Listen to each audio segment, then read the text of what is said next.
शालू एक बहुत बड़े घराने की लड़की थी और उसके पापा के पास बहुत नाम और पैसा था। आखिर शहर के बड़े व्यापारियों में नाम था उनका। और शालू के दो भाई थे, एक उससे छोटा और एक उससे बड़ा। शालू घर में सबकी लाडली थी क्योंकि चाचा ताऊ सब में वो अकेली लड़की थी, तो सब उसे बहुत प्यार करते थे। शायद इसी वजह से उसकी हर इच्छा हमेशा पूरी की गई। शालू जब बड़ी हुई तो उसके और भाई के लिए एक साथ रिश्ते खोजे जाने लगे, पर संजोग से भाई के लिए पहले लड़की मिल गई तो उसकी शादी पहले कर दी।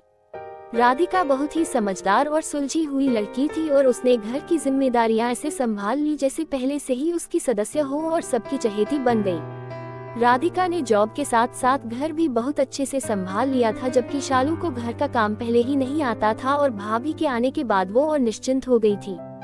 शालू की माँ उसे काम करने के बाद आराम करने का पूरा मौका देती, जबकि राधिका एक फैशन डिजाइनर थी तो रात को देर तक काम करने के बावजूद उसे दिन में जल्दी उठकर किचन में जाना होता था। राधिका की जॉब छूट गई थी और उसकी सास बीमार हो गई थी तो सारा घर हिल गया था। अब धीरे धीरे शालू पर भी जिम्मेदारियों का बोझ आने लगा था।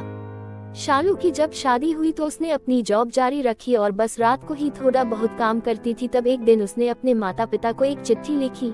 प्यारे मम्मी पापा, जिस तरह आप मुझे प्यार करते हो मैं जानती हूँ आप राधिका को भी बेटी जैसा प्यार करते हो, लेकिन इसका ये मतलब बिल्कुल नहीं है कि आप उस पर बेटी जैसी पाबंदियां भी लगाओ।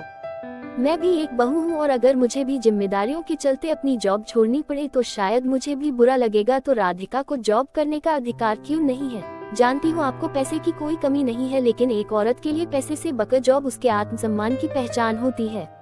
अगर मुझसे भी ये अपेक्षा की जाए कि देर रात काम करने के बाद भी मुझे सुबह उठकर ऑफिस जाने से पहले हर हाल में किचन संभालनी है तो शायद मैं भी बुरा महसूस करूंगी। तो राधिका से देर रात डिजाइन्स पर काम करने के बावजूद ये उम्मीद क्यों की जाए कि वो दिन में भी रसोई संभाले, जबकि वो शाम को आते ही किचन में लग जाती है। थोड़ी बहुत आजादी की हकदार वो भी है, इसलिए जब वो दोनों पति पत्नी कहीं जाए आए तो बिना अपनी राय दिए मंजूरी दे दिया कीजिए।